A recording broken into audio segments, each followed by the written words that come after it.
بہت سی جگہوں پر اور تقریباً ہر جگہ میرے ذاتی نقطۂ نظر سے بڑا مبالغہ بھی کیا گیا ہے، اور بعض ایسی باتیں بھی ہیں کہ جو واقعے کے مطابق نہیں، جیسا کہ ابھی میرے بھائی نے اعلان فرمایا کہ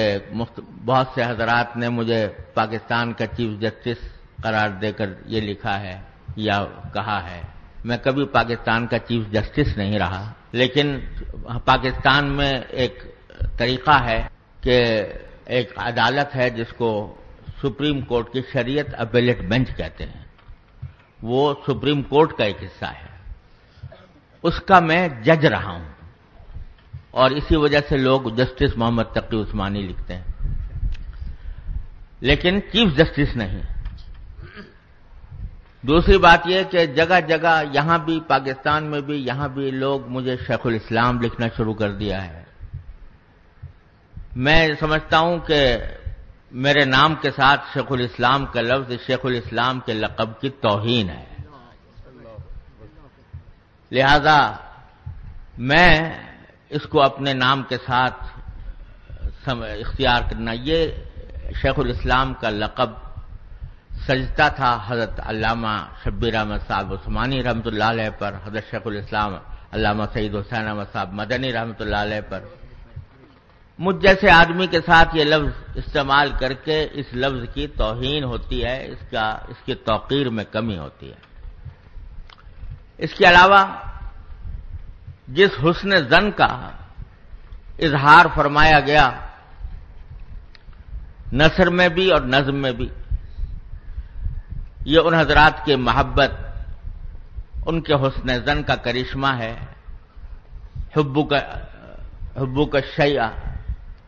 یعمی و یسم، اس کے لیے میں ان کا تہ دل سے شکر گزار بھی ہوں، لیکن ساتھ ہی میں یہ سمجھتا ہوں کہ یہ ساری باتیں حسن ظن کا حصہ ہیں،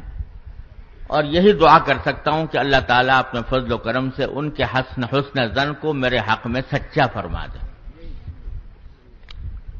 اس موقع پر مجھے امام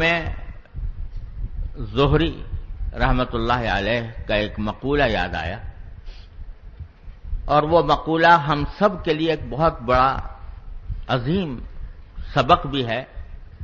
اور مشعل راہ بھی ہے،